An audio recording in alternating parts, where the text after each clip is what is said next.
A battle to the death. Classic albums clashing till there's only one left. A killer contest, but before we get to it, there's rules to this game, so let me tell you how we do it.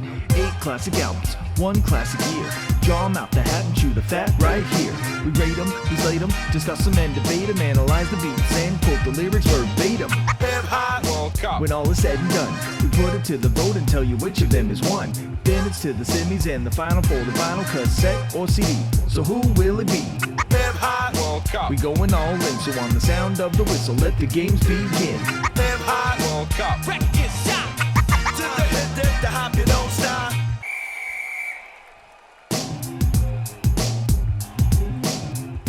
Hello and welcome to Hip Hop World Cup, the podcast that pits golden age hip hop albums against each other in a contest to find the ultimate champion. I'm your host, Danny Phillips, and joining me in our state-of-the-art studio 60 feet beneath FIFA headquarters in Zurich are Steve Hitchcock. How you doing, Steve?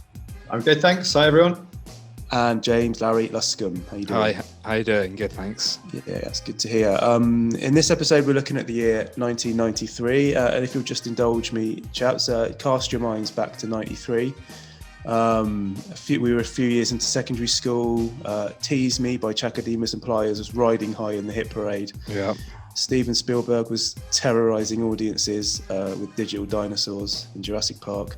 And Nicholas Lyndhurst's vehicle Goodnight Sweetheart started life on BBC One. Oh, but most relevant, obviously, it was a year in hip hop that had lots of gems, but also saw a flood of kind of hip hop artists that mainly had bald heads, big coats, Timberland boots, and made music with lots of men shouting on the chorus, and that's pretty much what we kind of got in 1993 in the world of hip hop. There were some exceptions, but that's pretty much the way I saw it. It's a very distinct style of production and rapping in this year. So yeah, what are your thoughts on 1993, like as a whole, an era of hip hop? Yeah, it's quite shouty, isn't it? I hadn't really thought about that, but yeah, there's Black Moon. There's quite a bit of shouting.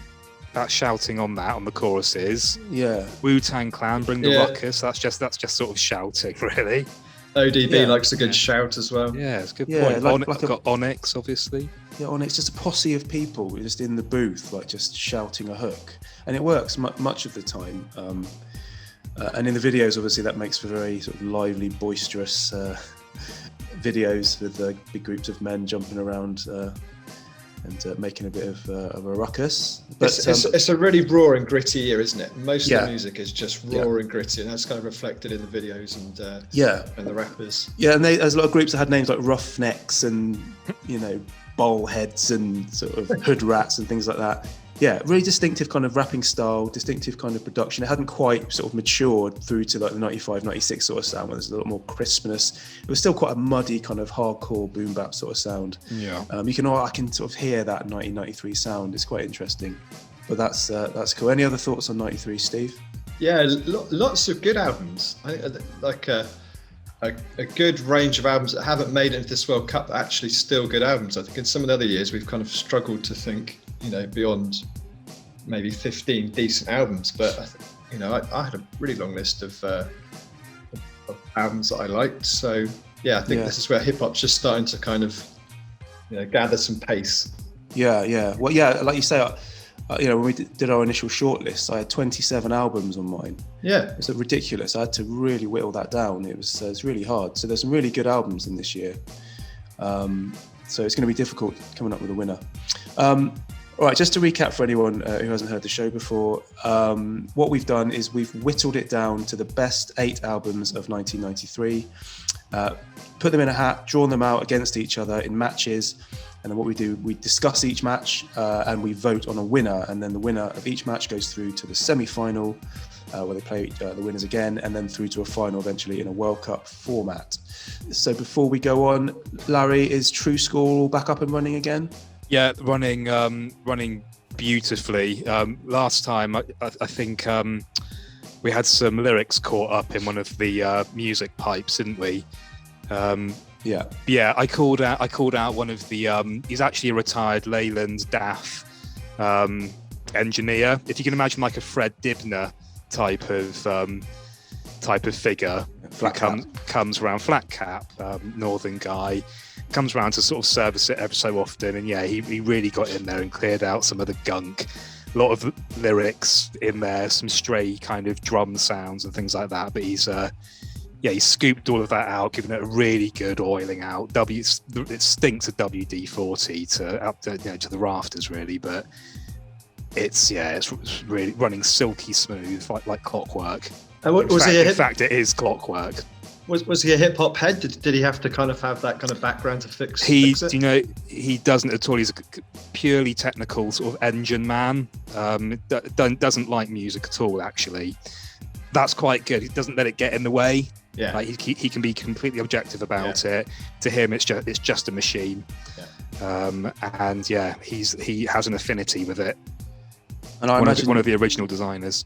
And I imagine with so many great albums in '93, it's been running fairly hot this week. Smooth, but it's been really pushing the pipes and pushing. It the has, valves. yeah. It's pushing. The valves are really sort of glowing, nice and warm. Oh, nice. I'm glad to hear it. Okay, cool. Right, before we go on, I'll just mention that after the final, we've got a guest joining us later on. Experienced sports broadcaster and West Brom fan Adrian Chiles will be joining us just after the that'll be good. Just after the final, just to give us his thoughts on our winner. And without further ado, let's get on to the honourable mentions from 1993, because obviously we do a long short list of albums. And we whittle it down to our favourite 8, but naturally there's a big list of albums that don't make the cut, and there's some great stuff in there. And before we head into the honourable mentions, I just want to read out an email we've had from a friend of the show. One of the from what patron is this? No, he's just a friend of the show. I'll just read it. It says, okay. "Dear Hip Hop World Cup, big fan since episode 1, love the True Score stuff. It says, when you do your 1993 episode, please make sure you talk about Trends of Culture's debut album, Trends. Oh, yeah. As it was one of my favourites from back in the day, and one of the most underrated and slept on hip hop albums of all time. Yeah. In '93, I would pop it on my Sony Walkman while doing my accounts or pruning my shrubs. My favourite track was Hassle on the Iron Horse. Anyway, keep up the good work. Yours sincerely, Sepp Blatter. P.S. Did you get the bank transfer? Oh, no, that's something else. But yeah, so that's nice. Sepp's written to us. Glad to know he's still listening. Thought it was going to be a letter from like Panny Dillips or something. Oh, that's you'd think from that, because I also like that album, but no, it was directly from the office of Sepp Blatter. I mean, and he raises an interesting point.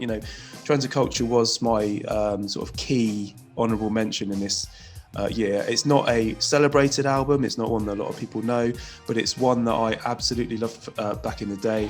One of these albums, it could have just got lost in the flood of those type of albums with that sort of typical 93 sound, but I think it just sort of stands above the others because it's got a really kind of jazzy, smooth sound to it. And it's one of the albums I just could listen to all the way through. I think it's a good album. On it. It's a good album. The MCs, Grapevine and Nasty. It's had a really good back and forth between them. Two very different voices, very different styles, but they really complement each other. And I don't know, it's just one of my kind of I don't want to call it a guilty pleasure because I think it's a really good album, but it's just one of those that I love. So I just wanted to give that some props in the honourable mention section. Did you two have any you wanted to talk about? I mean, for me personally, not really. I mean, I struggled to come up with 8, to be honest. As you'll recall, I only came out with 7. And the only one that isn't on the list is 187 he wrote by Spice One. Yeah. And I'm really not, completely upset that it's not in there because it's just a terrible it's all album. right. There's some good, there's like 3 or 4 good tracks on there that I could have made a good case for, but I don't think it would have been winning any prizes, to be honest. If it Trigger Got No Heart. That's brilliant. Running Out the Crack House are my 2 favourite on that. Brilliant. I'm the fucking murderer. Yeah. Brilliant track. Yeah, really nails his colours to the mast on that track, doesn't he? And but unfortunately, kind of 2 tracks a good album do not make. So it didn't quite make the cut. I mean, there's loads of other stuff that came up in our discussions and lists and stuff like that, Steve. I've got to mention some because I thought it was a really good year. So I'm going to do my kind of I don't know. I say this pretty much in every World Cup. Tupac didn't make it. His first album, strictly for my N-word. It was, I think it's a half decent album. I can see why you two didn't go for it, but it's quite well regarded. And then, I have to, before you move on, I go along with that. It was one I listened to, and I only realised that I used to listen to it loads back in the day because it's got loads of really good tracks on it, and it was very unlucky not to make my list, to be honest with you, because I actually really do like that album. Yeah, there's a few. It is a good off ones, album. but- It's not perfect, so I'm not that worried it's not in the World Cup. Yeah. And then Dale didn't make it, and like, in my eyes, No Need for Alarm is better than I Wish My Cousin George was here. So I was disappointed you two didn't choose that, but I think, Larry, we discussed this. The production for you wasn't kind of quite up to it. To me, I really like. What's the track that I said I liked in it? Do you remember? Wrong Place. Is Wrong Place on that album? Yeah, I think so. Yeah. I really like that. But the rest of it just doesn't really grab me. There's something about the production style, the kind of sample sources that he's kind of going for, just don't grab me in the same way as his debut did. Yeah. I think not as much personality. I think his kind of first album is the best, and he hasn't really done anything to touch it since, to be honest. Although, you've got plenty of good tracks, and I really like some of his more recent stuff. But that one just wasn't for me, really. And then just very quickly, there's Fat Joe Represent, which I think is a really solid album. Lords of the Underground, which I think is a really good album, really kind of like funky upbeat album. And another kind of rapper that gets overlooked pretty much every World Cup is KRS-One and Return of the Boom Bap, and that's got some classic KRS tracks on it. I think Sound of the Police is on that one. Yeah, as I say, tons of albums that could have kind of made the cut for some very big artists, but I think, we're dealing with kind of personal preference, and we're dealing with some very, very big celebrated albums in our top 8. So, it was really going to be hard to make the cut. So let's just go on to the 8 that did make the list, which are as follows. Snoop Doggy Dogg's Doggystyle, Eazy-E's It's On, the Dr. Dre 187 Killa. It's technically an EP, but we've included it here because it's kind of like 8 tracks. It feels more like an album, and we love it so much that we wanted to include it. In the rock and roll world, like eight tracks makes an album. Yeah, definitely, certainly these days. So yeah, we've bent the rules slightly on that one. Not that we ever had a rule that you can't include EPs, but there you go. Black Moon, Enter the Stage. A Tribe Called Quest, Midnight Marauders. Wu-Tang Clan's Enter the Wu-Tang 36 Chambers. Souls of Mischief, 93 Till Infinity. Ice Cube's Lethal Injection, and Never Again by Cam. So that's the 8 qualifiers for the 1993 Hip Hop World Cup. Let's move on to round 1. Hip Hop World Cup, round 1. Hip Hop World Cup, round 1. Hip Hop World Cup, round 1. Hip Hop World Cup, round 1.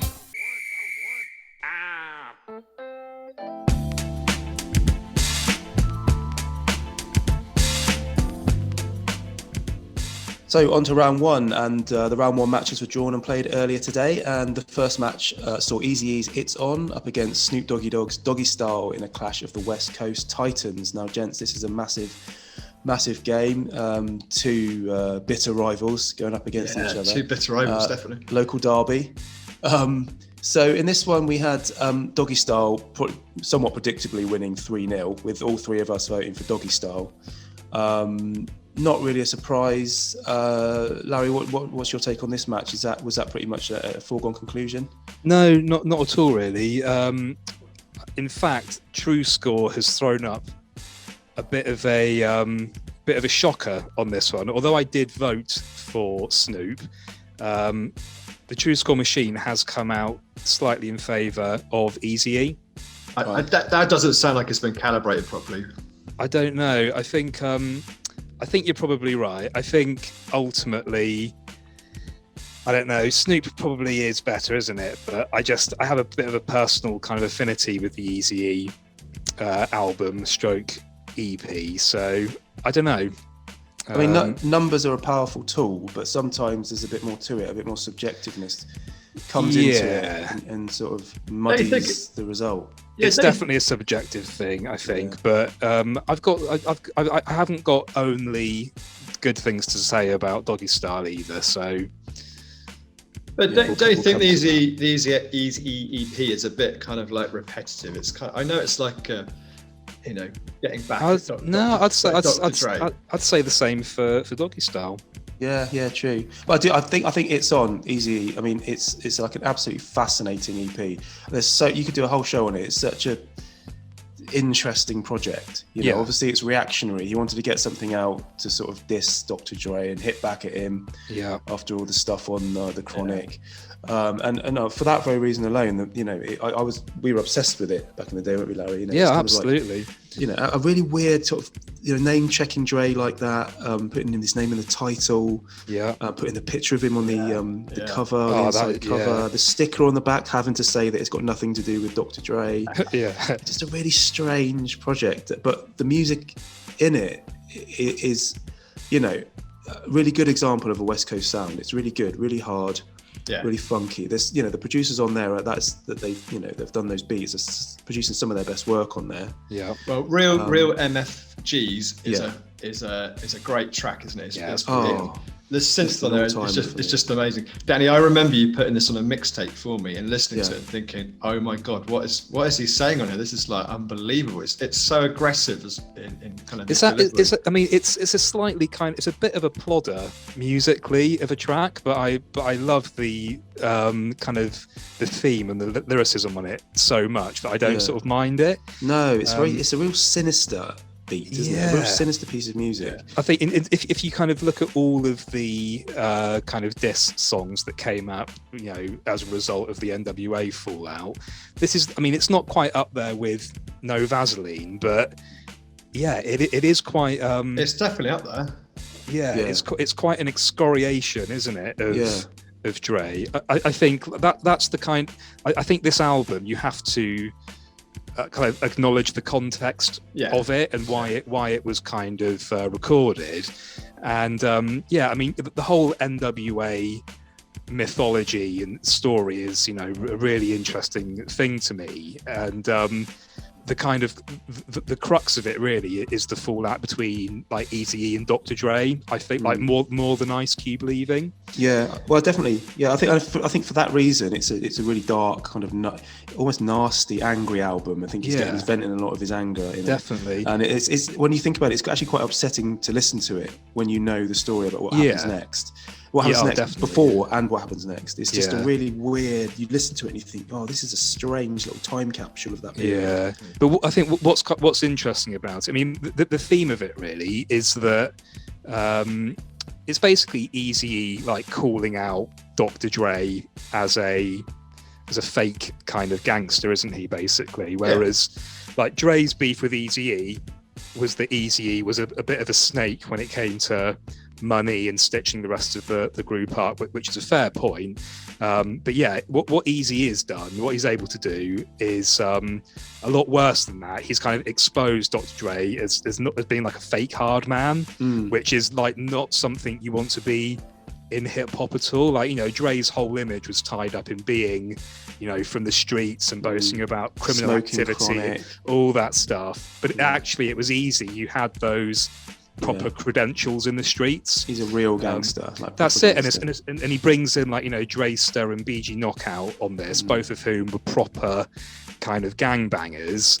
And yeah, like you say, with that picture of Dre in the inlay and stuff, just making a mockery, just mocking his manhood, and he's mocking him. He's mocking him with the picture, and he's mocking him with the, you know, the title and all that. But he's also mocking him with the music, because you know, real MF&Gs is kind of like a faux.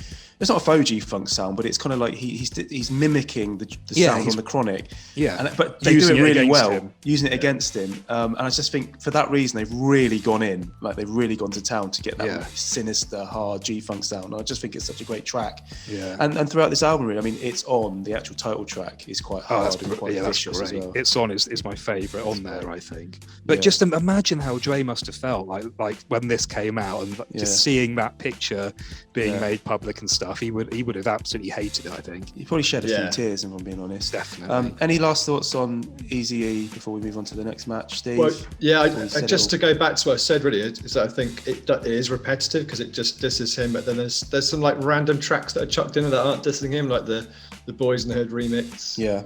And Give Me That Nut. Let's Give Me That Nut. That is Eazy exemplified. It's funky and it's funny and it's easy. Yeah, I love that. And one of the things. Track. Oh, it's a great track. Yeah, I love the beat. It's really funky. And one of the things I always love on the details is they use an outtake from Just Don't Bite It towards the end of the woman laughing. Yeah, I love that. It makes you think like he's got all this vault of all these like acapellas of all these recording sessions, and he's dug into it. And all I can picture is him going through those to find something to use. And same with the the acapella for Express Yourself that he uses at the start of Don't Down to the Smoke Last Weed or Roach. Cess. Yeah, Oh, I love that. And again, that's just something that completely nails Dre. His whole, like, he made an album called The Chronic. Yeah. And there he is, like a couple of years previous, saying that he doesn't smoke weed at all. It's just brilliant. That is brilliant. So anyway, I mean that was a sort of, looks like a very a formality for Doggystyle there, but from what you're saying, it was a bit closer than it sounds really. Come on, y'all, get live, get down. Hip hop World Cup. In your sound. Come on, y'all, get live, get down. Hip hop World Cup. In your sound.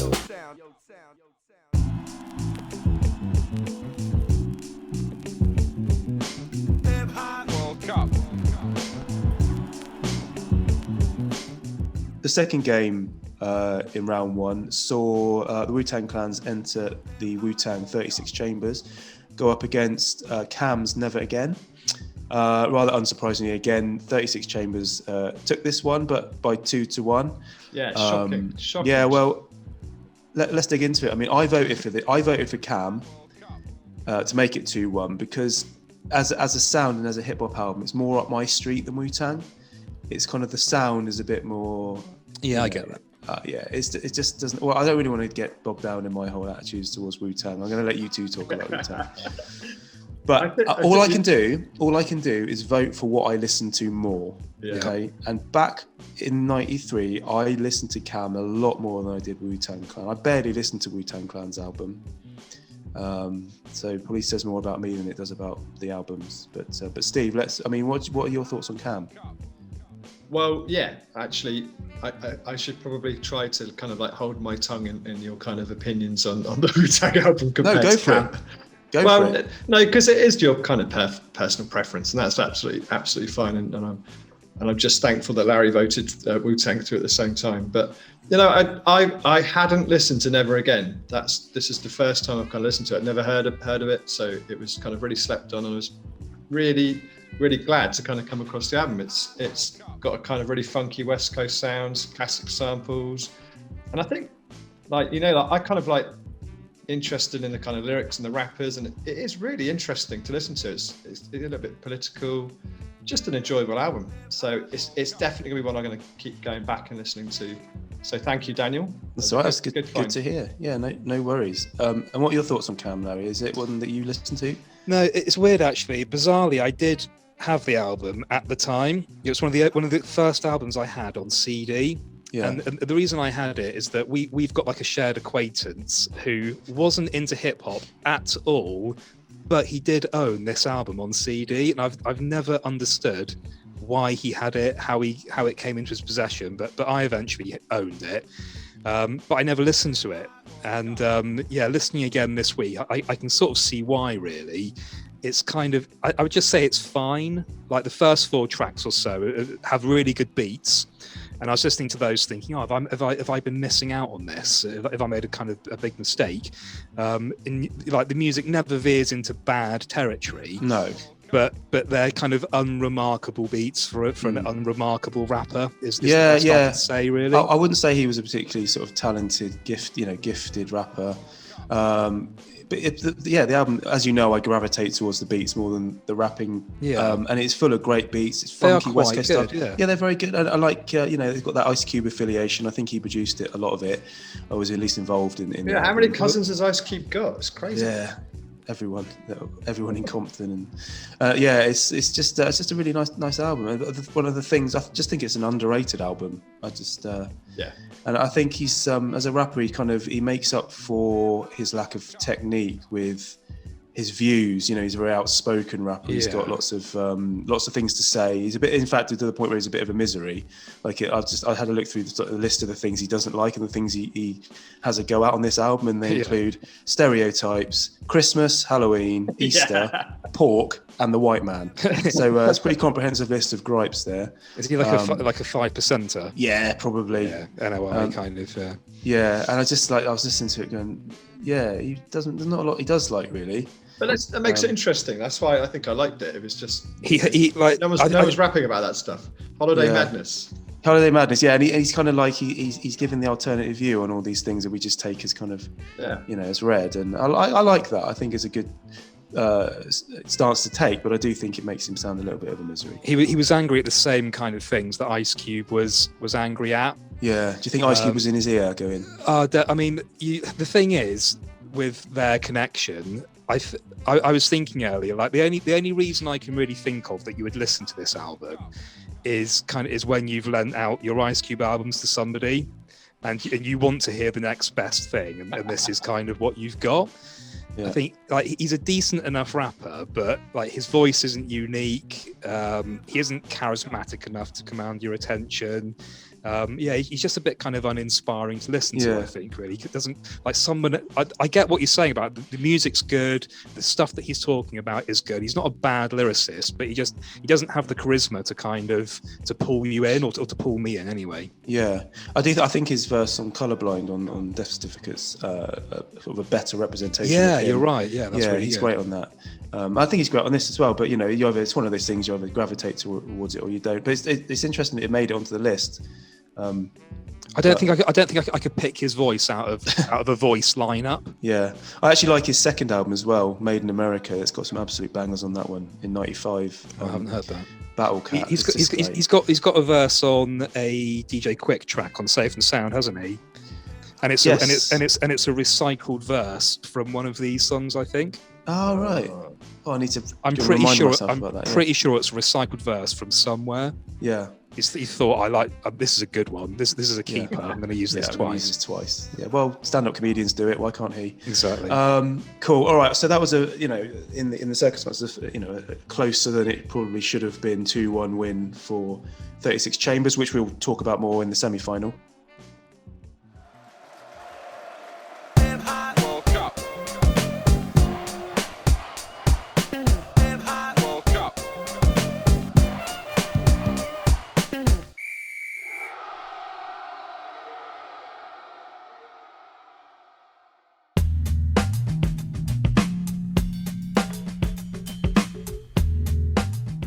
The next game in round one was Souls of Mischief's 93 Till Infinity versus Midnight Marauders by A Tribe Called Quest. This was another narrow 2-1 victory for Midnight Marauders. Again, I was the dissenting voice, voting for Souls of Mischief. Absolutely mad. The maddest of mad opinions I've ever come across in this whole enterprise. I just like staying true to the 1993 Danny. Yeah, but it is a great album, 93 to Infinity. Yeah, no, it's great. But the 1993 Danny didn't listen to Midnight Marauders that much and didn't like it very much, and did listen to 93 Till Infinity a lot more. But I know you, because I knew I would be the dissenting voice, and I knew you would vote for it. So this is why I didn't. This is why I went for 93. Yeah, because I knew it would get through anyway. So why is 93 Till Infinity not a better album than Midnight Marauders?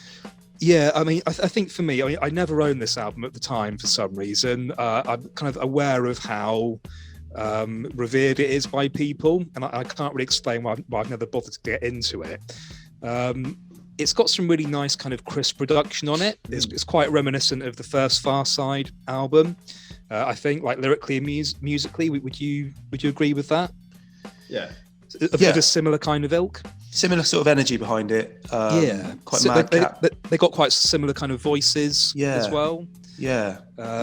Could almost be the same group for me, really, but albeit not quite as good.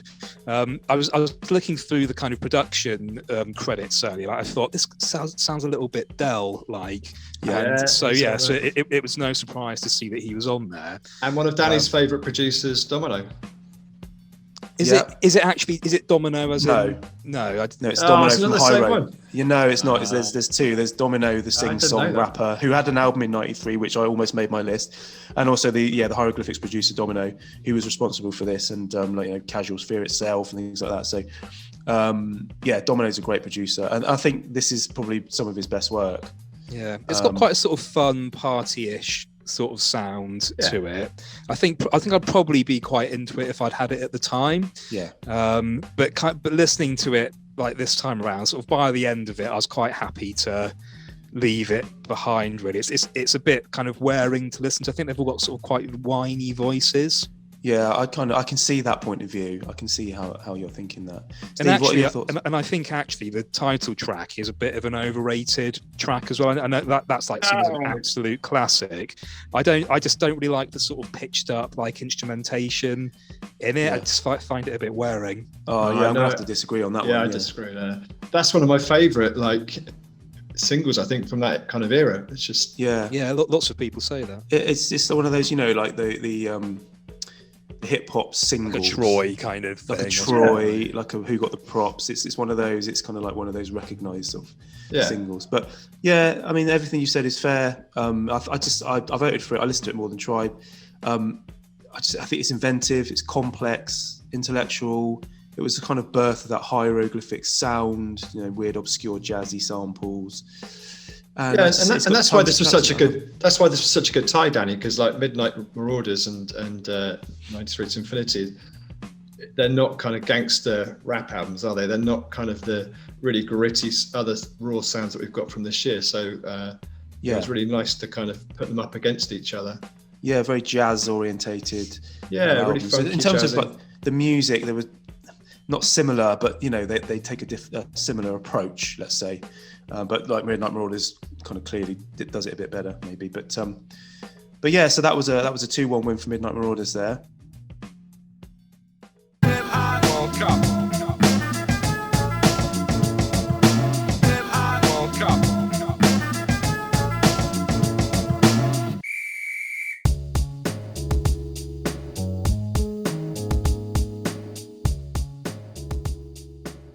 Coming on to the final match in round one, which is another East v West battle. We have Ice Cube's Lethal Injection up against Enter the Stage by Black Moon. This one was a 2-1 victory, and which is fairly surprising for me. This is very surprising. Yeah, a real surprise. 2-1 victory for Lethal Injection by Ice Cube. It's surprising because I didn't think that U2 would put Ice Cube over Black Moon, but clearly I was wrong. So yeah, do you want to explain that one, Steve? Yeah, no, I surprised myself. I kind of looked at both albums, ended up voting for Lethal Injection, but believing that U2 would vote for Enter the Stage to kind of make me feel better. And I think when I went back and listened to it, I probably thought I was going to like it more than I actually did. And it has got good rapping. It's got some absolute classic tracks on there. Who Got Props, Buck 'Em Down, How Many MCs, they're all really, really good. And I wouldn't say there's any bad tracks on there, but there's lots of average ones on there. Yeah. And then Lethal Injection, which we'll talk about in the next round. This is my favourite Ice Cube album, and it's very different from all his other ones. It's much funkier, I think, and he's probably a bit less angry, if that's possible, for Ice Cube. Yeah, that's a good point. But it was, I think if you were going to bet £10 down in which one I was going to choose, I'd normally go for the gritty Aurora sound of Enter the Stage, but I couldn't this time. Well, absolutely, because I'm such a sad sack. I made some predictions about what U2 would vote for. I had this as a 3-0 win for Enter the Stage, so I don't know where this came from. It is a surprise. Yeah. Larry, so what's your take on Black Moon and why? Yeah, I mean, do you know what I do? It did shock me that I came to this conclusion.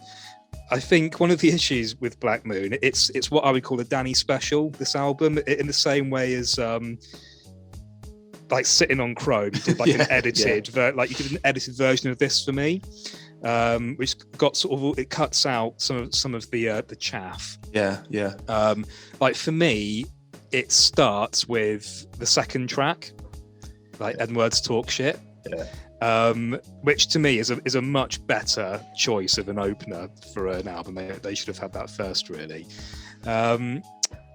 Yeah, and like just going back to when we sort of talked about Smith & Wesson in a previous episode, I love that Beat Miners sound, and I was really kind of heavily influenced by it for my own productions. But this just isn't as good an album as The Shining, and I think it's because it's a lot more of a one-note album.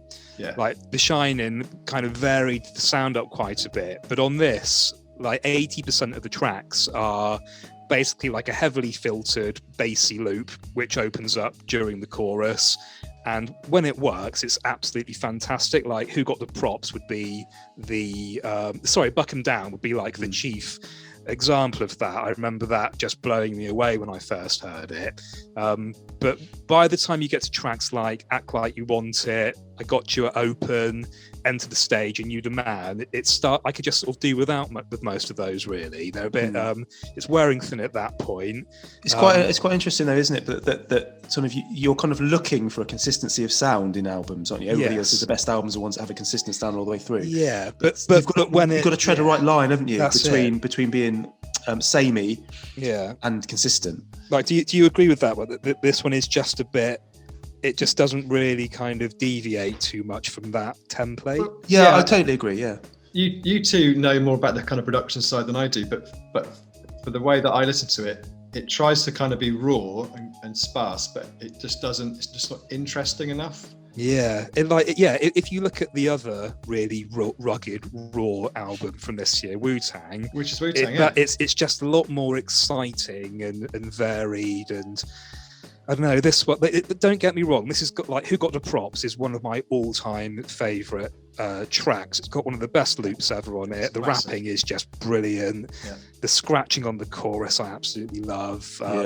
It's one of the best hip-hop tracks of all time. It really is. And the video is just it is 93 New York hip-hop distilled. Just makes you want to put on a big pair of like Timberland boots and a big coat and just do a really exaggerated head nodding dance. Yeah, jump around. I think this album in general actually is a really good encapsulation of the 1993 sound. Yeah. It would pass that alien test if you had some really weird aliens came down and their mission to save their home planet was to find out what 1993 hip hop was like on planet Earth for some reason. Yeah. You could give them this album happily. And they take it back and they would probably save their planet from being blown up. Yeah, because it's really is what 1993 was all about. It was great. Like, there are some brilliant tracks on it, like Slave as well. Got a really nice loop. Another kind of filtered down special, but really good. How Many MCs is a classic. Like that bass line is brilliant. The Hydra break, you just can't go wrong with the Hydra sample. I'd go along with that. I do like for me, it's an album of phases. So it starts out with Powerful Impact, which I never really liked. I don't think that's the great album opener. But then you get into this block of Ends Talk Shit, Who Got the Props, Act Like You Want It, and Buck 'Em Down. That run of four, solid run. Yeah, that run of four is amazing, right? Yeah. But then it switches. It goes into Blacksmith and Western, Sun Get Wrecked, Make Money, Slave. Yeah, 4 tracks I just always like. I found them quite boring, and I would always skip on to I Got You Open, which I love. It's kind of got that really nice lazy funk to it.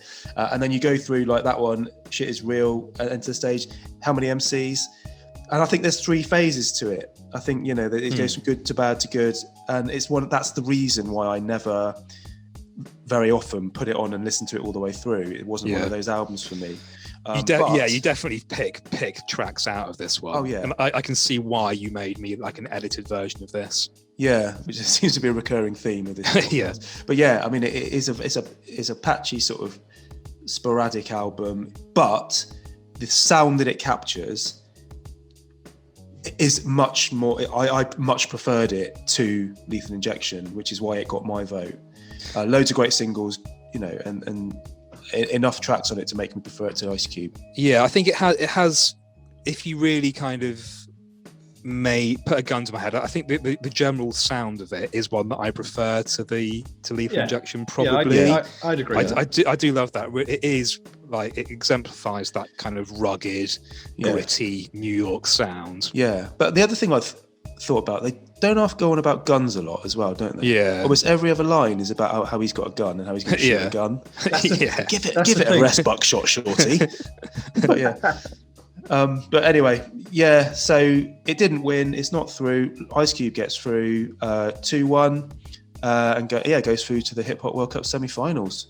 So look, it's going to be an interesting battle in the next round. We've got Doggystyle, Enter the Wu-Tang, Midnight Marauders, and Lethal Injection. God only knows how this is going to go, but we'll find out in the next round. Yeah, going to be close.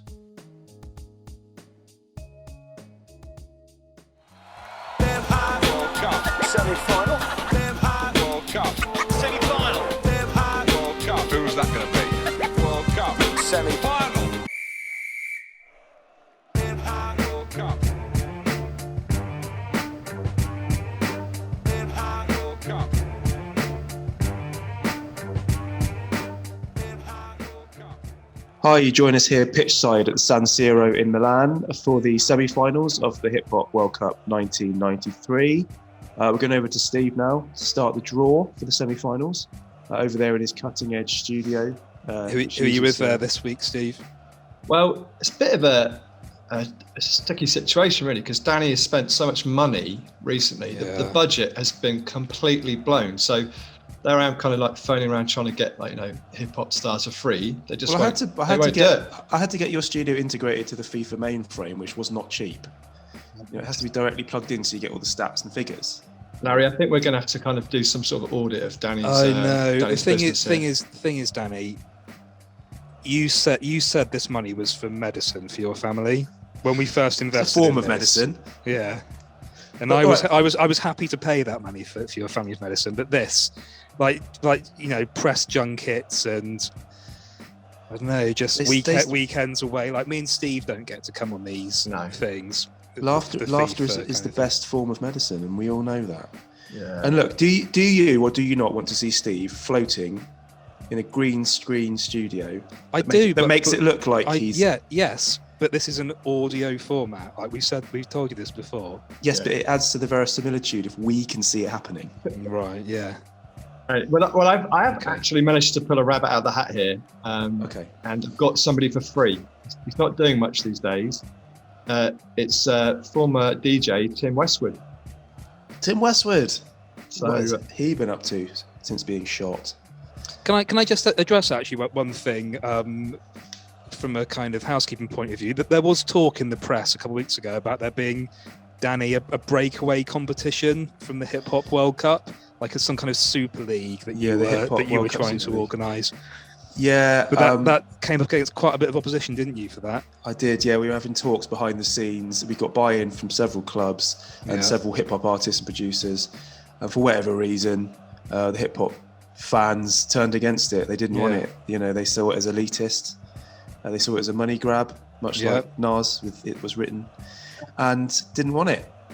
So we've had to put that. Can you confirm that it's not just on ice? That you've put that to bed now. We've put it to bed for a few months for a consultation. And actually, there will be sanctions for the next World Cup that Larry and I will be checking which albums you're putting in to make sure there's no kind of funny business. Okay. Some of my favourite albums get banned because of all the financial irregularities. Yeah, that's fair enough. I can't argue with that. Anyway, so we're going to do the semi-final. Here's the draw. Tim Westwood's shaking his balls. Give it a good shake, Tim. Steady on, Tim. Right, here he goes. First one out of his bag it's Lethal Injection. Ice Cube's out first. Ice Cube. Closely followed by Enter the Wu-Tang. Wow. And then just to make sure that the other two balls are correct in there, it's Midnight Marauders against Doggystyle in the other semi-final. Great. Ice Cube versus Wu-Tang and Tribe versus Snoop Doggy Dogg. Thanks, Tim. You got any new project? Oh, you can't talk. Sorry. Okay. Right. Well, let's crack right on with our first match: Ice Cube's Lethal Injection versus Wu-Tang. This one is an interesting matchup. Steve, what are your thoughts? Crikey, yeah. So start with Lethal Injection. So, like I said earlier, this is my favourite Ice Cube album. I think the first 5 tracks are really, really strong. I just absolutely love it. Even when you get to kind of Bop Gun, full disclosure here, I can listen to the whole 10 minutes of that track without wanting to skip. There's just something about it that just wants to keep me going. It's probably better man than me. George. Yeah, It's probably George Clinton. He's just an absolute legend. And then the album does, I think, for me, peter out towards the end. But, I think it was a real eye-opener for me going back and just enjoying this album. I don't know what you two feel. It's probably, for me, it feels like a funkier album than his other albums. And and maybe that's why I like it a bit. Yeah. A bit more. Yeah, I do. I go along with that. I do think it's a much more a different type of Ice Cube we get on this album, and a different sound. It's a lot smoother. The production was largely handled by QD3, who was Quincy Jones's son. Yeah. We did a lot of the music for Fresh Prince of Bel-Air. So very smooth, very G-Funk led sound. But I think in making that switch to like more party tracks, you kind of smooth off some of the edges of Ice Cube. Yeah, there is that. And it's less angry, less urgent, which probably, it might be a good thing, but you kind of get that more Hollywood. It's the start of that Hollywood Cube. It's just party jams, smoother sound. And for some reason that just doesn't quite grab me as much as his previous albums. I like that angry, urgent, sort of in your face Ice Cube with, the Death Certificate and even the Predator. It's a really classic track, though. Oh yeah, Ghetto Bird is Ghetto Bird is is a great brilliant. Track. It's really I was just going to say that there are some absolute bangers on this album. Ghetto Bird and You Know How We Do It. Yeah, really two good. QD3 tracks are just really nice. And there are loads of other good tracks, but it's just a bit more it's patchy for me. I didn't even put this in my top 10, let alone vote for it. Didn't you? That surprises me. Yeah. Just never gravitated towards it like I did his earlier albums. I was the same, to be honest. I've never really paid a massive amount of attention to it, like other than just knowing that I liked those kind of first 3 tracks a lot, and I didn't sort of realise how good some of the other tracks kind of later on in the album is. It's definitely better than The Predator, I think, which isn't necessarily saying all that much. I think what's kind of good about the first 2 albums is that they kind of pick like a production team or a particular production sound and stick to it. They're both sort of really cohesive albums. And this one is a bit of a weird mishmash of styles. It's kind of, I would say that at least half of the tracks on here, you could sort of broadly describe them as quite sort of G-Funk-esque kind of sound. Well, that's QD3's thing, isn't it? Exactly. But I think I would have really liked it if he'd just committed to that sound a bit more on the album. You've actually got a couple tracks here, like Lil Ass G and Enemy. They sound like they could actually have fitted quite well on Death Certificate. Absolutely, They're really good tracks, actually. I didn't realise how good they were. You've also got... I think you've also got, like, When I Get to Heaven. It's a really good track, but there's a remix of it that's on the Bootlegs and B-side albums from 94, which is musically more in the kind of G-Funk style.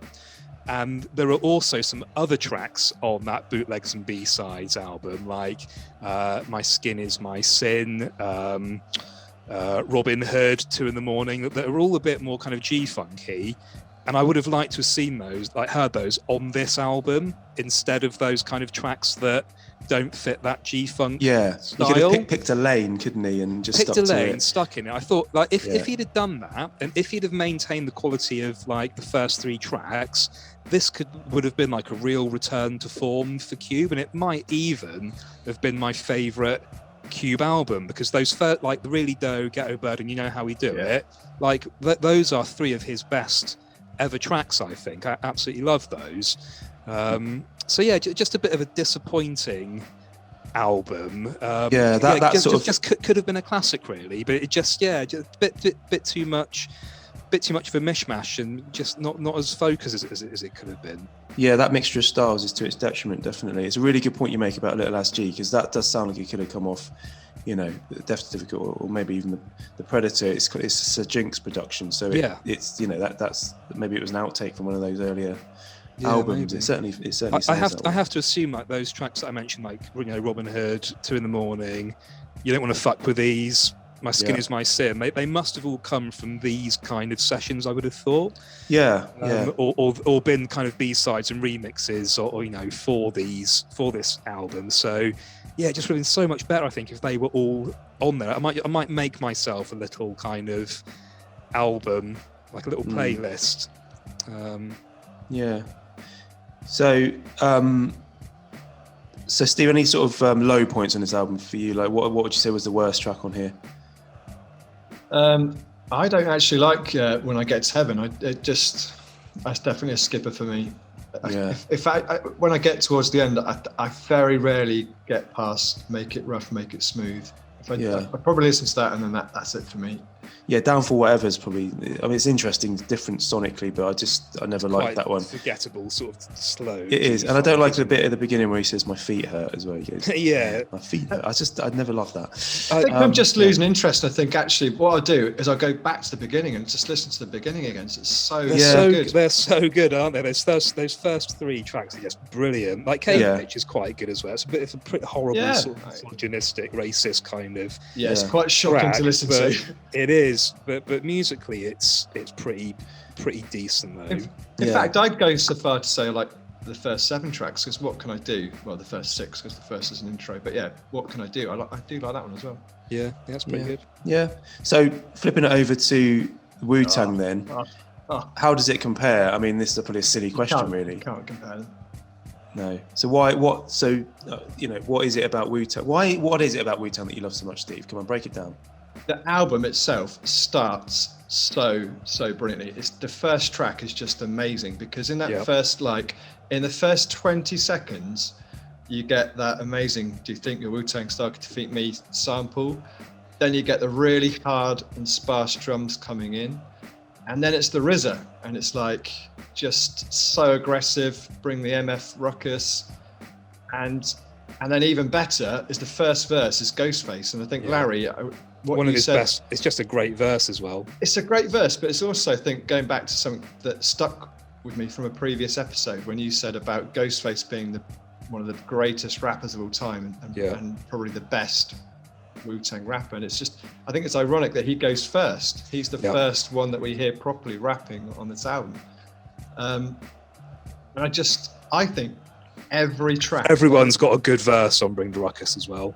Well, I think every track on this album is amazing. This would be my desert island disc that I could take away and just never get fed up with. You've got Plan in the front up, 30.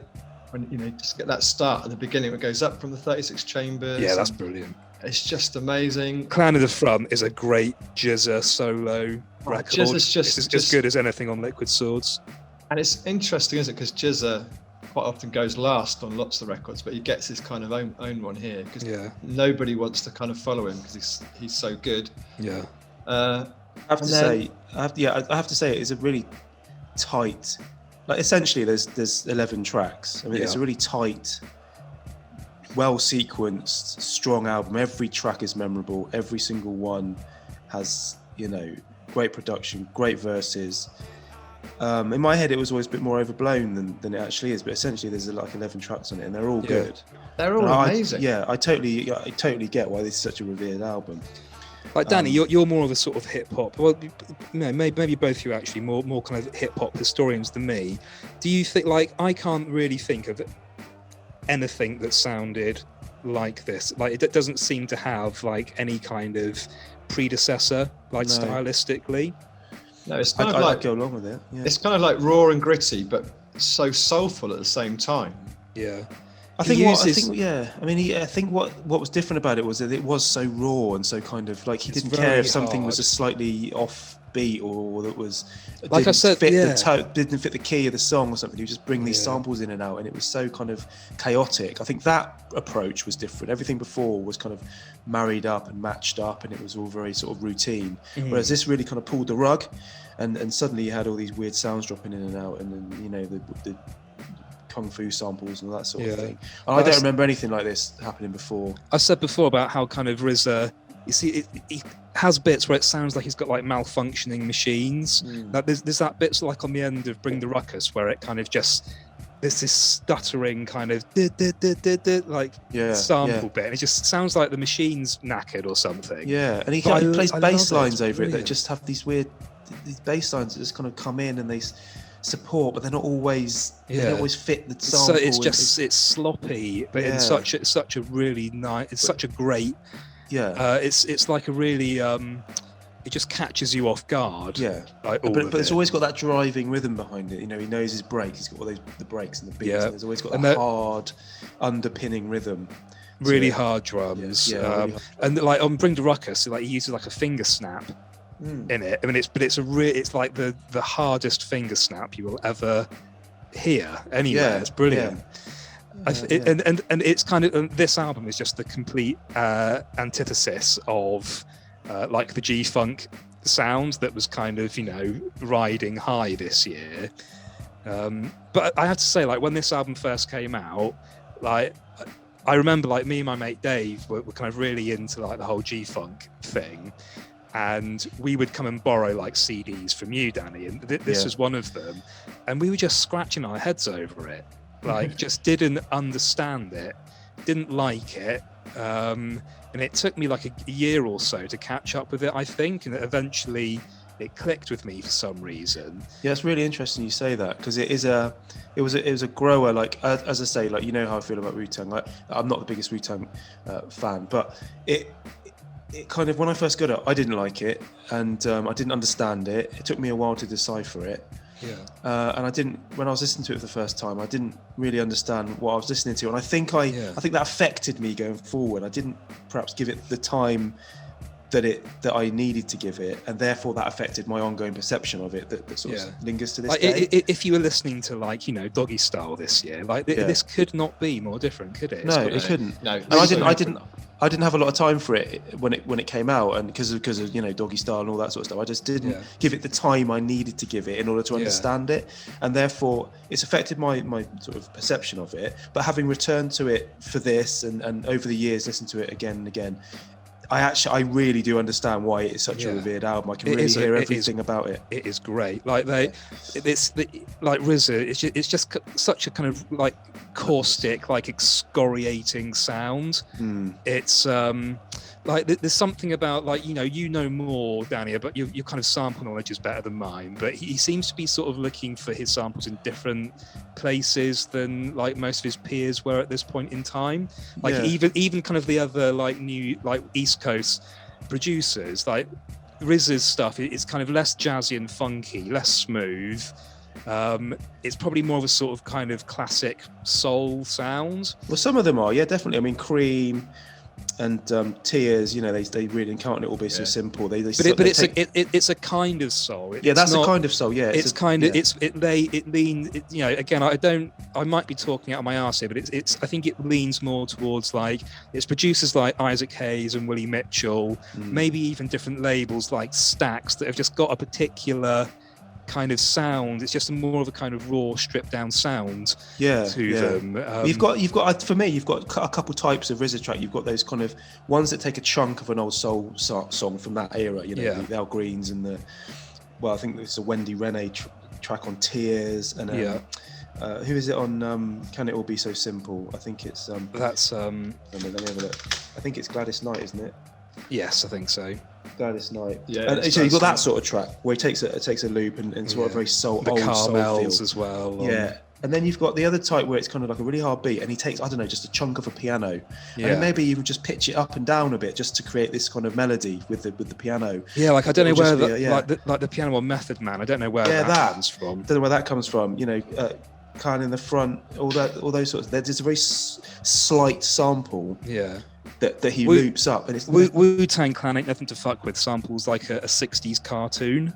Right. Yeah, you can hear that. Sort of thing. Yeah, you can. I love that sample. It's brilliant. Yeah. So, Banish, what we've got to talk about is the genius of RZA matching those beats to those rappers. Yeah, that's it. Because all of those rappers are individually incredible, and they're so original as well. They're all so unique. They don't sound like anyone else in the rap game up until this point. Yeah, you're right, Steve. The beats fit the rappers to like a glove. Like the bit where Method Man comes in on Shame on an N. Your razor hit me with the major. That bit, I just love that. The way it just fits, and like when he's doing it, it's like earworms. They're like rap earworms. You remember those lyrics. So many quotables. So many. I was listening to like Bring the Ruckus out. I knew every word. Yeah. I don't think I could necessarily recite them like now, but just rapping along to it, I knew it like so well. Yeah. Well, look at on Chess Boxing is just an amazing track, and the ODB verse on there is just probably the best verse in on the whole album, where just, here I go, deep type flow, Jacques Cousteau. And I think there was something about, read something about the RZA kind of picking Method Man to kind of choose to write something like the hooks for the choruses and things, like on Cream. It's so clever, thinking, I just know you've got a talent at doing that. Yeah. One thing I did, I was looking through like who sampled earlier, just to kind of, as a bit of research this. I didn't realise that the METHOD man, like kind of hook, that's from like a Hall & Oates track. How is it? Yeah. No, I didn't know that.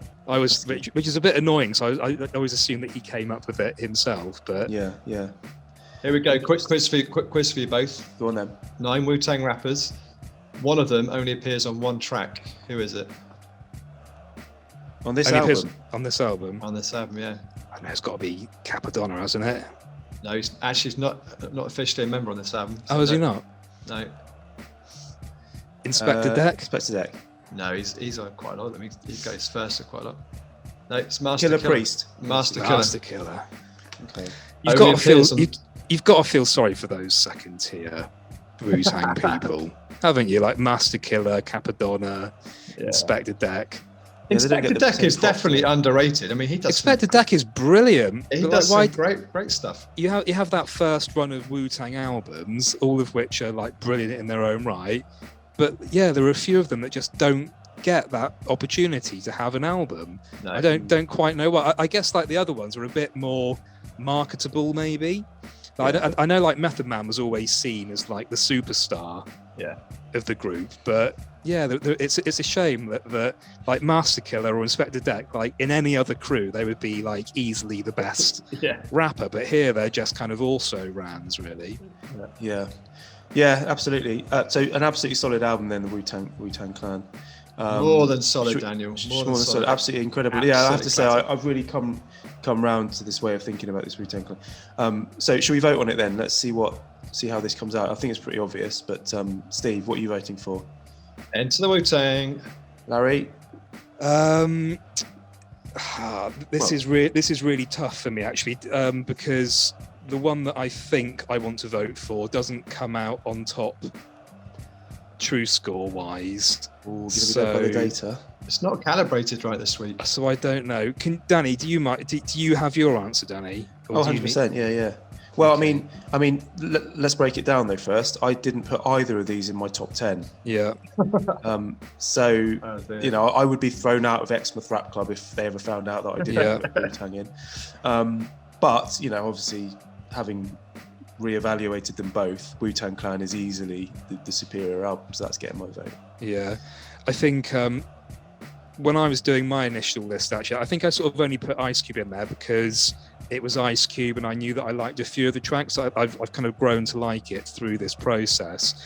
I'll lay the scores out for you. It's a bit weird. Like Ice Cube has come out as a 4.02. Wow. And Wu-Tang has come out as a 3.9. Oh, so it's really, really close stuff, but I think I have to give it to Wu-Tang just because it's so seminal. It's their best work as a group. It's not Ice Cube's best work. It is a game changer. RZA is an absolute monster, and it's a proper album. It's cohesive, coherent. Yeah, it's got to be Wu-Tang, hasn't it? Really? Absolutely, yeah, absolutely. For me, it's a formality. It's a 3-0 win for Wu-Tang Clan there. So that's our first World Cup Hip Hop finalist. Come on, y'all, get live, get down. Hip Hop World Cup. In your town. Come on, y'all, get live, get down. Hip Hop World Cup. In your town.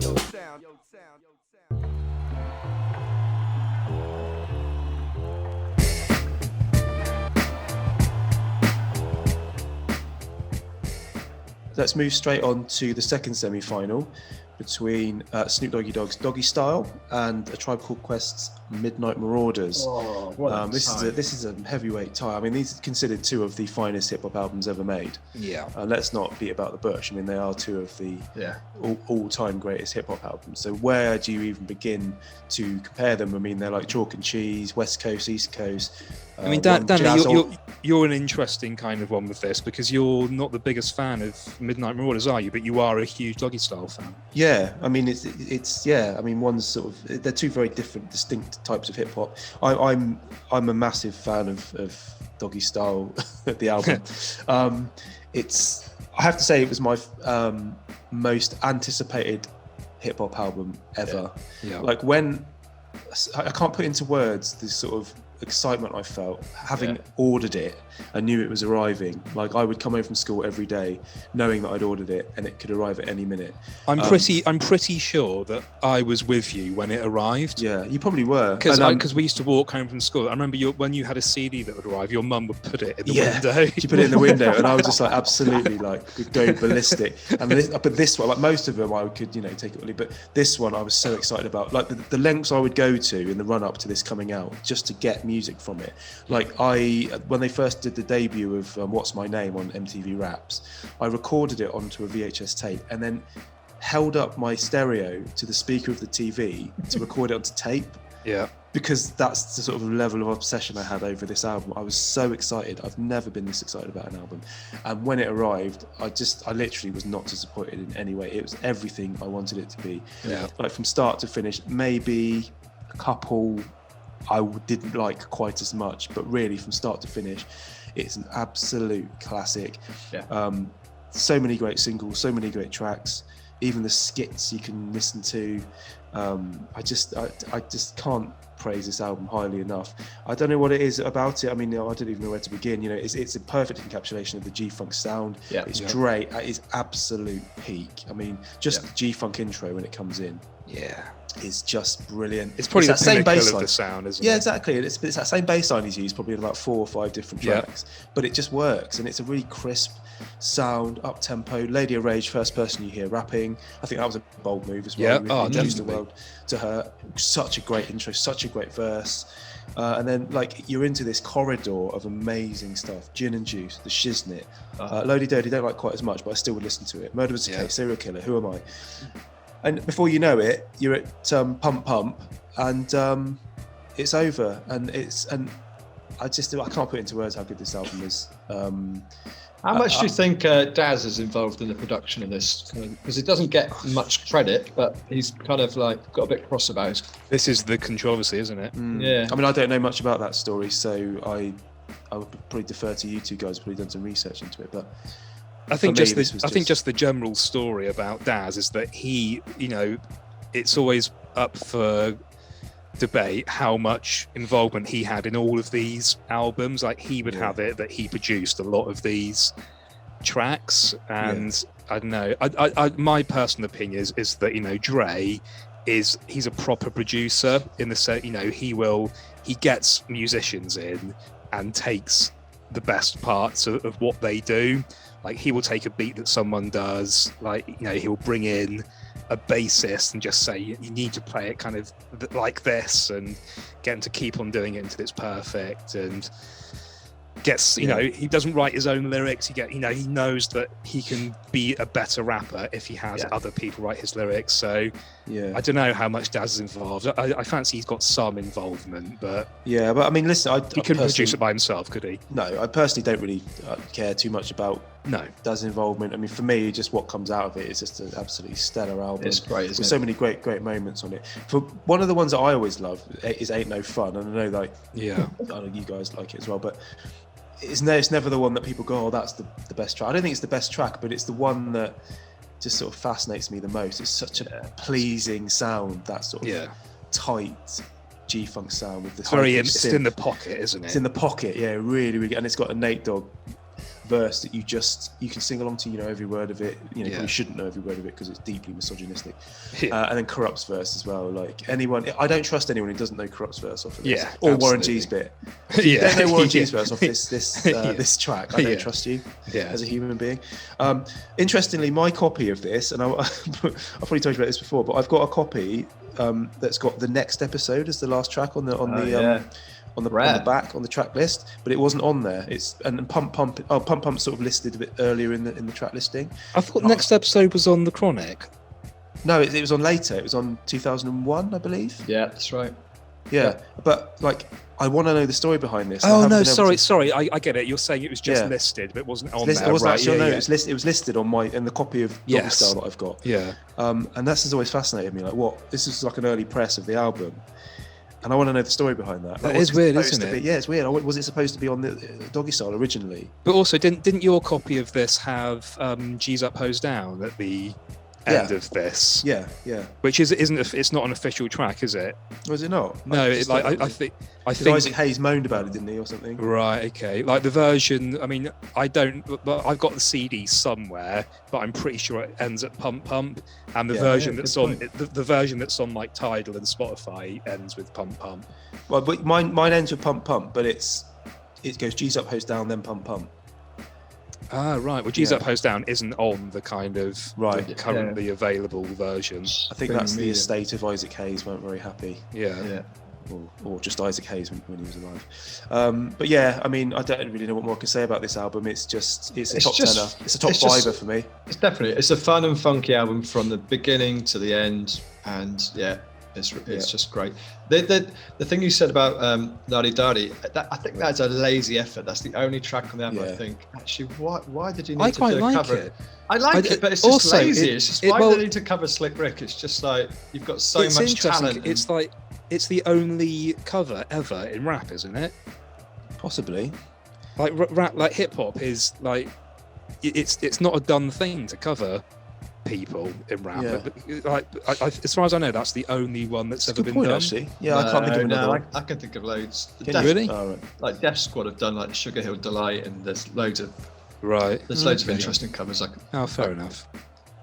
Well, anyway, so so Doggystyle is a top fiver for me, but in terms of its comparison to Midnight Marauders, I'm not going to speak too much about Midnight Marauders because I know how much you two love it. But it was never. I didn't like. I'm a low end theory guy, and I just when Midnight Marauders came out, I just didn't gravitate towards it. But I do recognise it's an incredible album. It's full of really, really great tracks, and I think Fife and Q-Tip are just absolutely at the height of their powers on this album. But I just, for some reason, it just never spoke to me in the same way as a low end theory, and therefore, again, that tainted how I felt about it going forward. But do you two want to speak a bit more about like why this is such a special album for you? I agree with you. I think it's not as good as Low End Theory in my book, but this is the kind of third and the last classic Tribe Called Quest album. The skits are a little bit annoying for me, but as I always kind of say, for me, I love an album where all the tracks are good or better, and you can listen to it from start to end. There's a few tracks on the like perhaps 8 Million Stories, Midnight, Keep It Rolling, I don't like as much. I can listen to them without skipping, but they're not quite as good. But then there's so much on that's classic. Award Tour, Electric Relaxation. and they are absolute classic, aren't they? They're just epitomise hip hop. We Can Get Down, Clap Your Hands, Let's Go. Oh my God, I think all of those are just really fantastic tracks. So pretty much everything on here is like at least a 4 out of 5 for me. exactly, yeah. That's what makes it such a good album. There's no 5s, but there's loads of like 4.5s, 4.75. I think I do prefer this to Low End. Like I've often thought about which one's better, but I have put it through. These have both gone through True Score now, and this one does come out a bit higher. Does it? Yeah. How comes you didn't give Award Tour 5? That's just. It's a 4.5. I don't know. it's close. A 5 is a very, very special fair track for me. But it maybe in a better mood, I could have put some of these at 5. But I just think this album, like, it's just an evolved version of Low End Theory, basically. So it's harder than Low End. Yeah, I think that's what I didn't like about it. I think Yeah. because it's harder. It's a bit more boom bappy, but I think the drums on it are really, really nice. I think it would have been a great album if it had worse rappers on it. But when you add like Q-Tip and Fife, it's just absolutely. It just elevates it to kind of absolute classic status. I think Fife is particularly he's good better on this, album, actually, definitely. to be honest. Definitely. So many quotables from both of them, incredible flows. It's a rare album where I can just listen to it end to end without skipping anything at all. It's not to say that there aren't some, like Oh My God is a little bit kind of worse than the rest of it on there. But yeah, just got one of the great all-time album covers as well, I think. Just looking at it now. With all the faces of all the hip hop people, they got to take photos. Yeah. There's some brilliant samples, sample choice on this as well. And really unique samples as well that you hadn't heard before anywhere else. I really like Lyrics to Go, which has got that Minnie Riperton Inside My Love sample. And what's quite kind of unique about that is that I think a lot of producers would have left that on the floor because it's still got like it's got like a sustained voice note in it. But he used it anyway, and it just gives it this really kind of ethereal, like lovely, kind of swirly, dreamy kind of sound. It's just it does brilliant. It really works. It really works on that track. You got that really like on Electric Relaxation. You got that really great.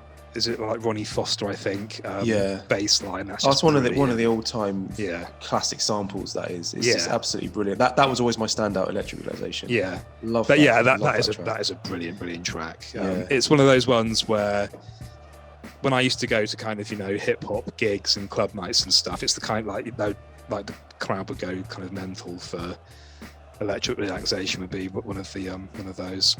He's such a good producer, isn't he, Q-Tip? It's got quite a unique style. Ridiculous. He's a perfectionist as well. I don't know if you've seen the documentary that was on. They made Michael Rappaport's documentary, Beats, Rhymes and Life. Yeah. You really get a sense of how in control he was over the group and how he would just strive for absolute perfection from everything they made. Yeah. I really enjoyed that film. There's sort of insight into how he works. I think I've sent this video to you, Danny, but Steve, you should check it out, and our listeners should check it out. There's a video on YouTube. I think it's called something like Q-Tip is a Beast, and it's Q-Tip in the studio, I think, with Kanye West. And all he's doing, he's got a record player and he's doing like a live loop on this record just by picking up the needle and dropping it. And it sounds better than anything that I could do with Ableton or with an MPC. It's mad. Yeah, it's a mental video. You should watch it. Definitely check it out. Right, should we get to the business of this vote then? Yeah. I honestly don't know how this is going to go. Well, this is hard, isn't it? So this is like two albums or two producers at the peak of their powers. So it's amazing. Definitely. So I can quite happily get my vote out of the way, and it's 100% Doggystyle. It's like a no-brainer for me. I just always loved it a lot more. So that's 1-0 to Doggystyle. But Steve, I'd like to know what you're going to do with this one. Yep. I know how much you love both of these. Yeah, it's a no-brainer for me. There's one album that is just, like I said, fun all the way through. Great production, great rapping, Doggystyle all day. Okay. Okay. Well, it's a foregone conclusion then. Yeah. So, I don't know really. I think one thing that I didn't sort of mention about Snoop when we were talking about it, I mean, it's weird. Like I have rated it higher than the Midnight Marauders. Well, I haven't. True Score has rated it slightly higher than Midnight Marauders, and I do love the album, and it is a classic. But I did struggle to write much about it, other than the production's really good, and it has got memorable raps on there and stuff, but thematically it's really, really fatuous. Like if you compare it to like its closest point of comparison, which is The Chronic, like at least it was, I'm not saying that was overly political, but you had at least some political or like angry and mournful tracks on that, like Little Ghetto Boy and like the one about the riots and stuff like that. Whereas Doggystyle, it is just about like a party lifestyle, and the lyrics are about nothing at all. Like it's just about I'm good. Yeah. I've like women fancy me. I smoke smoke lots of joints. I'll shoot you.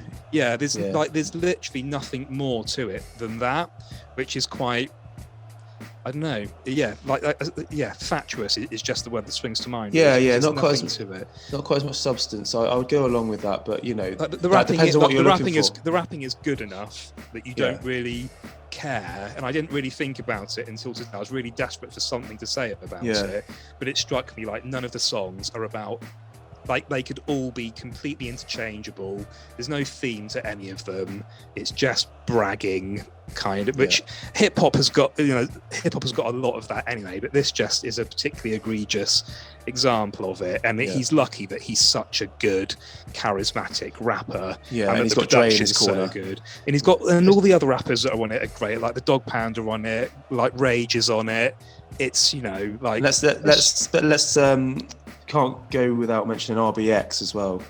Yes, surely he should have been destined for greater things. I love Definitely. Serial Killer. Serial Killer's one of my favourite Killer. tracks on it. Like his verse on that, Deep Like the Minds of Minolta, it's like it's the standout. Like you don't forget that. Yes, it's brilliant. Yeah, he's got a great verse on the Chronicles, hasn't he? On Stranded on Death Row. Oh, one thing that I do have to mention about Doggystyle, Pump Pump, like the beginning bit, like the Sam Snead skit. Yeah.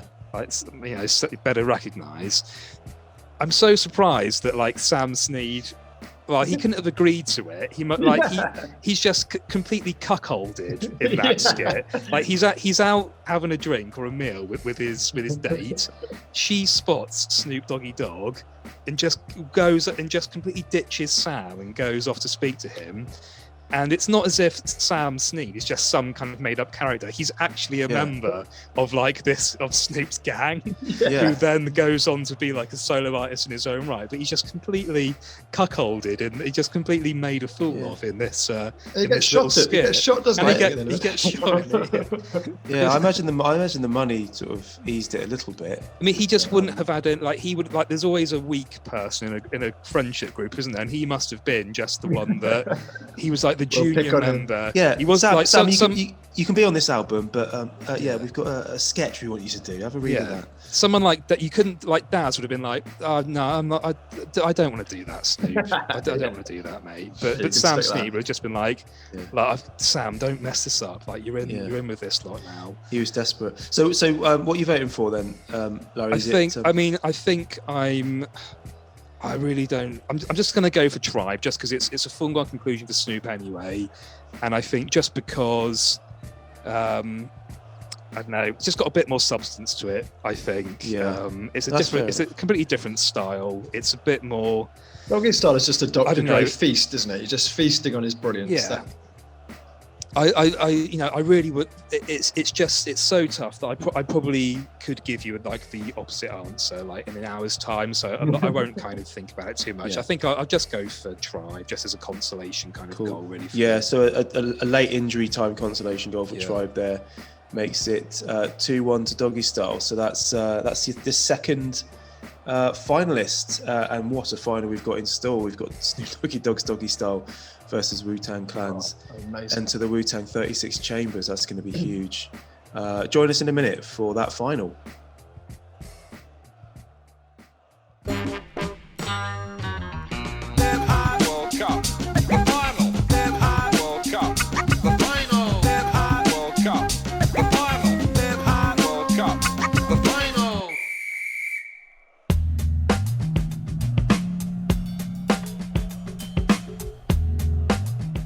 You join us pitch side again at the San Siro, Milan, for the final of the Hip Hop World Cup 1993. We're joined here by ex-Liverpool funny man goalkeeper Bruce Grobbelaar.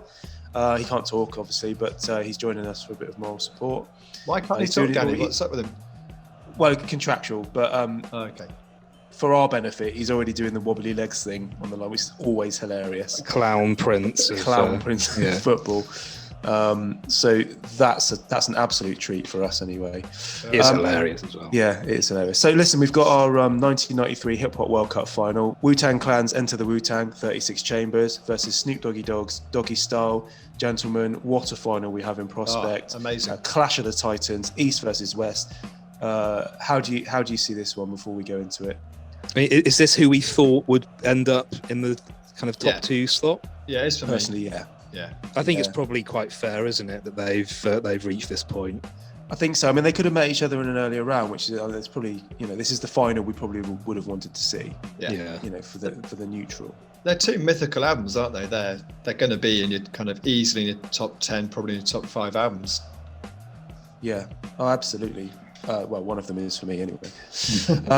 So let's dig into it then. I mean, they're two great examples of two different styles of hip hop. We've said a lot about, you know, Snoop Doggy Dogg just being Dre at his absolute pinnacle. For me, you know, Snoop Doggy Dogg is the album I listen to more. The one I gravitated to a bit more. It's more musical, it's more polished, and that was always my thing. I love Dre's production so much more than I did RZA's. You know, I understand the impact RZA had on the hip hop world, and I understand why people like that raw sound. But for me, Dre's kind of studio craft always just meant so much more to me. He gave me more, you know, hair standing up on the back of the neck moments. You know, the excitement surrounding the album. It's just as I said, it's my most anticipated album, and I just can't see any other result personally than Doggystyle taking this, just because it's, you know, it's a top 5 album for me. You know, Wu-Tang was never one of my favourites either. So I mean, this is a fairly easy vote for me. I'm going to actually lay it down right now. I'm voting for Snoop Doggy Dogg. Surprise. Whereas, yeah, I think he should be referred to. I will always refer to him as Snoop Doggy Dogg as well. Yeah, I will. Yeah, absolutely. I'm not having any of this. It's the same with Common Snoop Sense. Dogg, yeah. Common Sense is Snoop Doggy Dogg. Yeah, absolutely. I'm not having any of this. And Puff Daddy. Yeah. So Steve, let's have your take on this then. I mean, this is another difficult one. Well, yeah. What are your thoughts? Before the World Cup started, there was the Enter the Wu-Tang was always going to be my number one pick. But then preparing for this, I had a major panic because I listened to Doggystyle, you know, obviously over and over again. And I was like, oh my God, I love this album. It's just so enjoyable to listen to.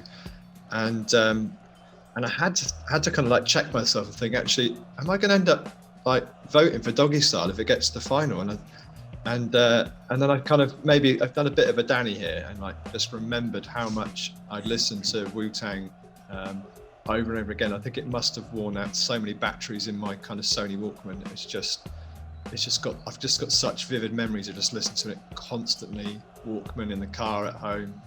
I just absolutely love the album. So for me, it's definitely going to be the Wu-Tang. It's definitely a more hip hop album. It's like, you know, you think hip hop, you think 93 hip hop, it's raw, it's kind of boom bap. It's a different form of boom bap, but it's raw, it's beats, it's rhymes, you know, aggression. It's everything that kind of hip hop purists would be looking for. It's a really significant album as well. Really significant, and it's a change, and it's a shift in a sound. It's a new sound, and whereas Snoop Dogg's album is more, it's polished, it's more musical. It's a different kind of album. It's the pinnacle of that type of music, whereas the Wu-Tang is the start of a different type. Yeah, and I realised that kind of comparing them is like comparing, say, what's your favourite child? You know, it's kind of like they're both massive albums that you just like both of them, and you know, comparing them is could be considered a fruitless task, but unfortunately that's what we have to do here. I think on Doggystyle that you've got Gin and Juice though, that is an absolute, you know, one of the best tracks ever. Absolutely love that. And I really like, you know, love Serial Killer. It's got great singles. Yeah, great singles. Like What's My Name as well. It's probably a bit overplayed, but that's like an absolutely iconic track. Yeah, that's a 5 out of 5 for me. Oh, it absolutely is. Yeah, Gin and Juice. Gin and Juice as well. Yeah. Murder Was the Case. It's just brilliant. Although I prefer the remix on the Murder Was the Case soundtrack. I don't really like that. No, I don't like it either. I prefer the drums on that one. Yeah. The Murder Was a Case soundtrack starts at track 3 for me, but that's one we'll save. But the thing is, Doggy Dog World as well. That's Doggy Dog World. Favorites. Yeah, so many great singles. Really nice and smooth. I love that Daz verse on it. But then you can kind of flip into the Wu-Tang album, and you've got even more classic tracks. I think, you know, we didn't even talk about Protect Your Neck in the first round, and then Cream is just such an iconic track. It was actually recorded in 1991. Another fun fact for you there. So really, so you've got that one, Chess Boxing, Seventh Chamber, Clan in the Front. There's just, for me, it's just there's so many absolute classic tracks on there. Love it. Yeah, I have to go along with that. It's just such a strong album. But what are you going to vote for, Steve? That's the key. I'm going for the Wu-Tang. This is going to come down to Larry, isn't it? Larry's got the lasting vote. It is a tough one. I know who I'm going to go for, but I'll just justify it briefly. I think Doggystyle is such a fun listen. Like I always like it will put me in a good mood listening to it. You can really nod your head to it. You can rap along, or yes, it's fatuous, but it's also fun and funny as well. You know what you're going to get. You know what you're going to get. You've got some party tracks in there. You've got some kind of quite poppy, like What's My Name. Like you can sing along to the choruses. Wu-Tang Clan is a different beast. All like Wu-Tang, 37 Chambers is a different beast altogether.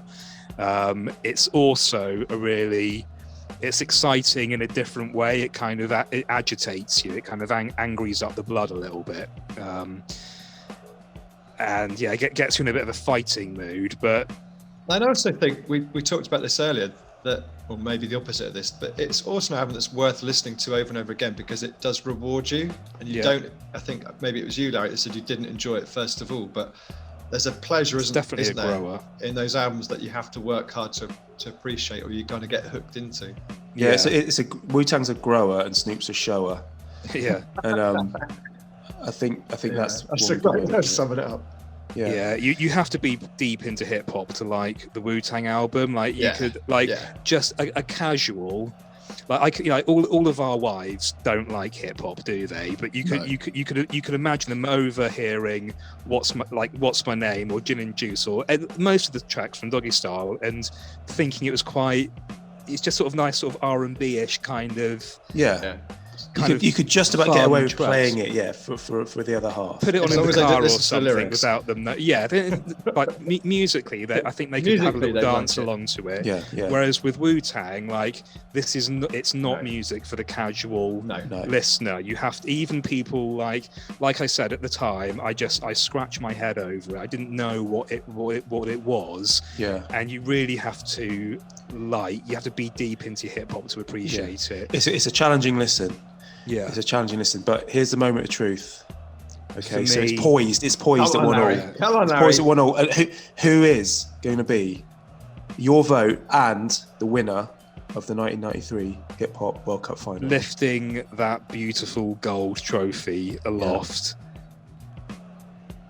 It's Snoop Doggy Dogg. It's Snoop Doggy Dogg. Snoop takes it 2-1. I didn't think you were going to say that, Larry.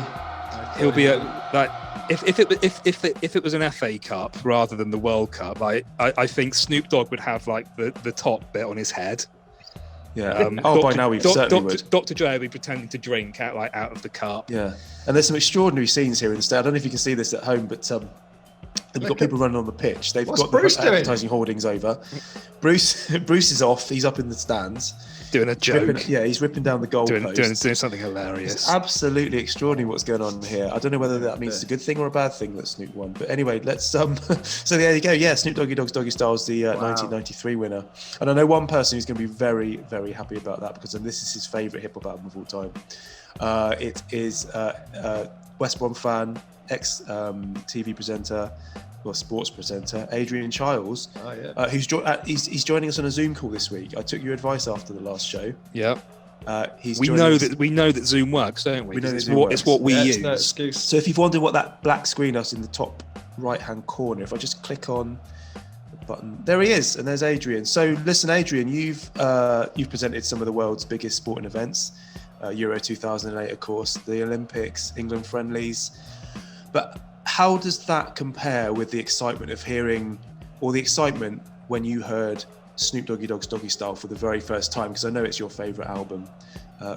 Give me your thoughts on Doggystyle by Snoop Doggy Dogg. You're on mute, Adrian. He looks good though, doesn't he? He looks well. Adrian, you're on mute. Tell him to click on the menu. It's the little speaker button in the bottom. Hello, you are? What's he doing? On the bottom. What's he doing? Adrian. So, I mean, it's not the laptop. No, don't put it down. No, Adrian. You think he'd have practice at this? Has he got any trousers on? Idiot. what sort of ebbs and flows? I'm going to have to disconnect. I'll log out. And tell him to reboot his hub. Reboot his hub. Okay, sorry about that. There's another technological failure. We seem to be beset by them on this show, but never mind. We'll get him back next week's show. He can talk about perhaps the 1994. Getting back for the 1994 episode because I know he loves Illmatic as well. So That's something to look forward to. Anyway, Who doesn't like that album, Danny? well, nobody doesn't like that album. Right, so yeah, if you agree or disagree with our winner, or you just want to share your thoughts on 90s hip hop in general, then look, hit us up on Twitter and Instagram at Hip Hop World Cup. But for now, thanks for listening, and until the next episode, we're ghosts like Patrick Swayze.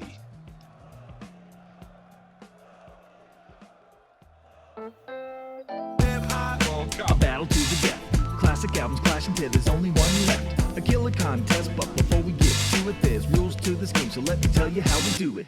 8 classic albums, 1 classic year. Draw 'em out the hat and chew the fat right here. We rate 'em, we slate 'em, discuss 'em and debate 'em, analyze the beats and quote the lyrics verbatim. When all is said and done, we put it to the vote and tell you which of them has won.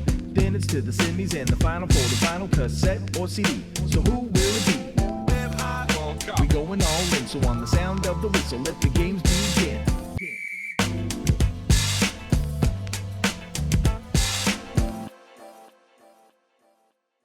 Absolutely. I just